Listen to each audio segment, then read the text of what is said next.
Guys, how are you? I wanted to bring you this story because it is ongoing and I live in Louisiana. um, in our local Sam's, we are only able to get 5 cases of water per Sam's account right now.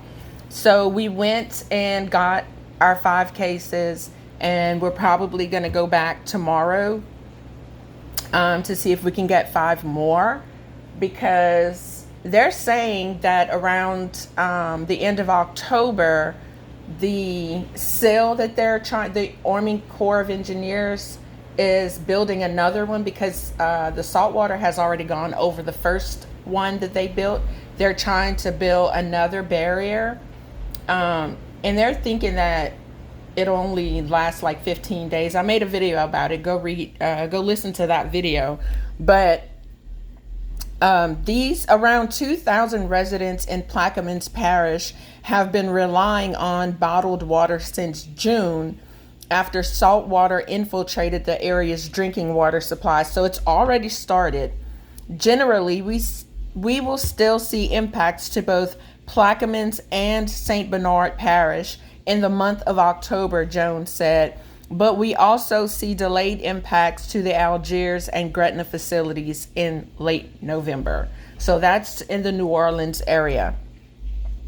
Emergency officials at the local, state, and federal levels have been preparing for a possible drinking water crisis by securing millions of gallons of water that will be barged into communities to dilute local water systems back to safe levels if needed.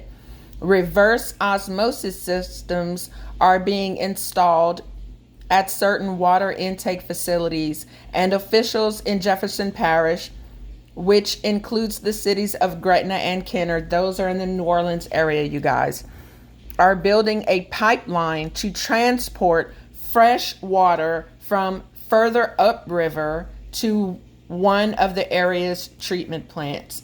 So this is no joke, you guys. So I live upriver from there, and we're preparing.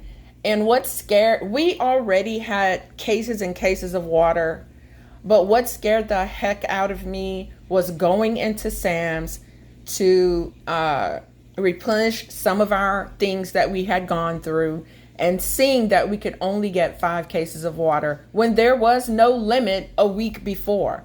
So if you live in Louisiana and you're depending on the Mississippi for water, start buying some water. Like, I'm not afraid to take a shower if the water gets salt, like the salt level rises, but I'm not going to cook with that or drink it or give it to my dog, because our bodies are not able to handle drinking salt water from the sea. No, we need fresh water.